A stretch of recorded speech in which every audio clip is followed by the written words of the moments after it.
Os Estados Unidos acabaram de ultrapassar um marco impressionante. Nossa dívida nacional ultrapassou 37 trilhões de dólares. Para colocar isso em perspectiva, esse valor é maior do que as economias combinadas de toda a zona do euro e da China. Reflita sobre isso. Não estamos mais falando apenas de desafios fiscais de longo prazo ou de alertas abstratos sobre o futuro. Estamos vivendo uma realidade em que a dívida americana está crescendo mais rápido do que nunca e, com isso, aumentam os riscos para nossa economia, nossa posição global e nosso futuro. No passado, acrescentávamos $1 trilhão à dívida a cada 2 anos, depois passou a ser a cada ano, e agora isso está acontecendo a cada 5 meses. Por quanto tempo isso pode ser sustentado?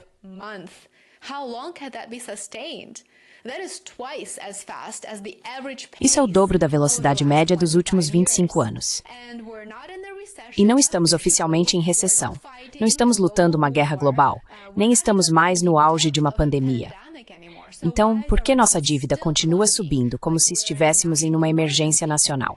A resposta para essa pergunta é bastante simples. Estamos tomando decisões fiscais irresponsáveis. É simples assim. Nossos déficits, a diferença anual entre o que gastamos e o que arrecadamos, estão em torno de 7% do PIB. E esse é um nível que historicamente foi reservado para momentos de verdadeira crise, como uma guerra ou uma recessão. Nesse ritmo, os Estados Unidos vão consumir o recente aumento de 5 trilhões de dólares no teto da dívida. Aliás, o maior da história em apenas 2 anos.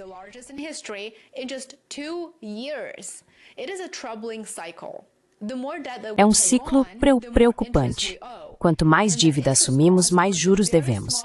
E esse custo com juros, que antes era uma fração muito pequena do orçamento federal, agora é uma das maiores despesas, perdendo apenas para a Previdência Social. Os juros sobre a dívida nacional estão em torno de $1 trilhão por ano e já superaram os gastos com defesa, com veteranos e todas as outras categorias do orçamento, exceto a Previdência Social. À medida que os juros aumentam, o governo consegue gastar cada vez menos com programas sociais e necessidades sociais. E aqui a situação fica ainda mais séria. À medida que o governo toma mais empréstimos, esse endividamento pressiona as taxas de juros para cima.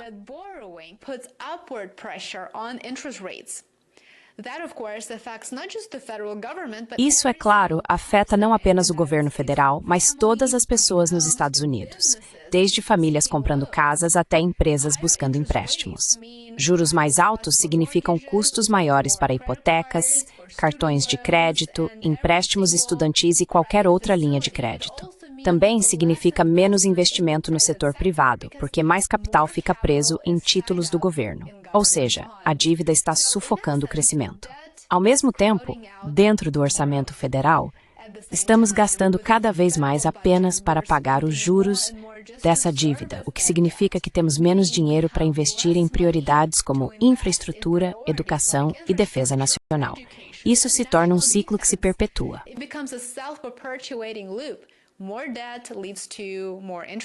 Mais dívida leva a mais juros, o que leva a mais empréstimos, o que leva, adivinha, ainda mais dívida. É um ciclo vicioso. E aqui está a parte mais assustadora. Apesar de tudo isso, Washington continua piorando a situação. É como um dependente químico, literalmente, cavando ainda mais fundo, incapaz de sair desse ciclo vicioso de autodestruição. O pacote mais recente de reconciliação orçamentária adicionou mais $4 trilhões ao déficit na próxima década. E o pior é que esse número pode crescer ainda mais se os cortes temporários de impostos forem prorrogados ou se os cortes planejados de gastos forem revertidos. Isso não é apenas insustentável, como você pode perceber, é completamente irresponsável.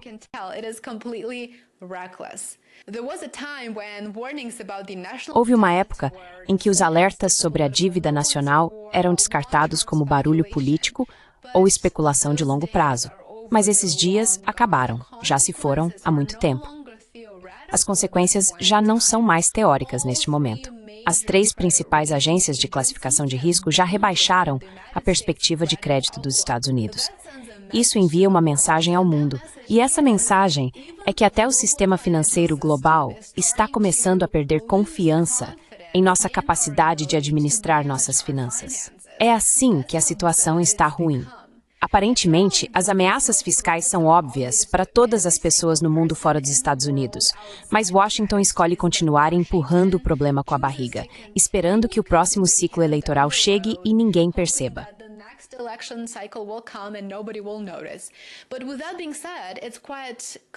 Mas, dito isso, está bastante claro que os credores internacionais estão atentos, os mercados financeiros estão atentos e, mais importante ainda, as futuras gerações vão olhar para trás e provavelmente perceber que não tem nada a nos agradecer, já que sua base econômica está sendo desmontada sistematicamente. A verdade é que estamos em uma encruzilhada. Se continuarmos nesse caminho, corremos o risco de minar as próprias bases da nossa estabilidade econômica. E ainda assim, apesar do perigo, ainda há tempo para agir. Os formuladores de políticas têm uma ampla gama de ferramentas à disposição neste momento. Não é como se não pudéssemos fazer nada a respeito. Nós conhecemos as soluções.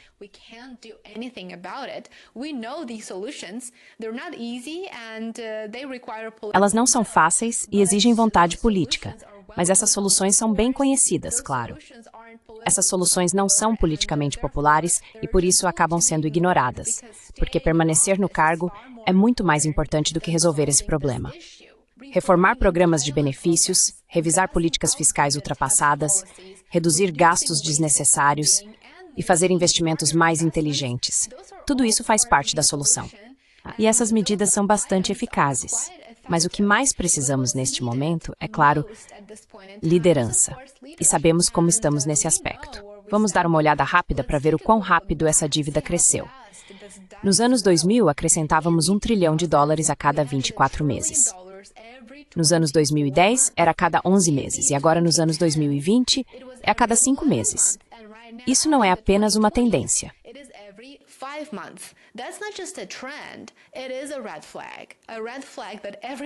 É um sinal de alerta. Um sinal de alerta que todos adoram ignorar. Nesse ritmo, estamos a caminho de ultrapassar os $40 trilhões dentro de um ano, mais ou menos. E mais uma vez isso está acontecendo em um período de relativa estabilidade econômica, sem guerra, sem pandemia, apenas tempos normais, e mesmo assim, a dívida continua crescendo. Compare isso com o período pós-Segunda Guerra Mundial. Naquela época, a dívida nacional era realmente muito alta, mas havia um plano em andamento. Havia também unidade. Havia um reconhecimento coletivo da necessidade de responsabilidade fiscal. Hoje, essa urgência claramente não existe. Ela se foi. Quanto mais demorarmos, menos opções teremos. Os juros que devemos continuarão a corroer nosso orçamento. Credores globais podem exigir retornos mais altos para compensar os riscos e, eventualmente, podemos ser forçados a adotar medidas de austeridade dolorosas.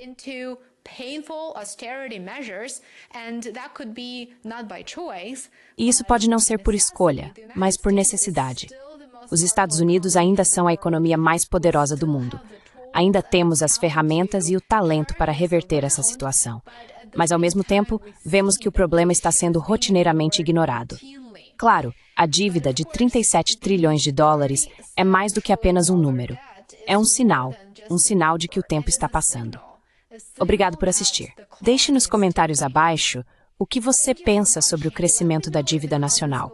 Você está preocupado? O que você faria se estivesse no governo? Me conte nos comentários abaixo. Esta é uma situação muito desafiadora e eu adoraria ouvir a opinião de todos vocês. Lembre-se de curtir, se inscrever e compartilhar. Também me siga no Substack e no Patreon para mais conteúdo. Eu adoraria ver você por lá. Aproveite o resto do seu dia e nos vemos em breve. Até mais! And I will see you back here soon.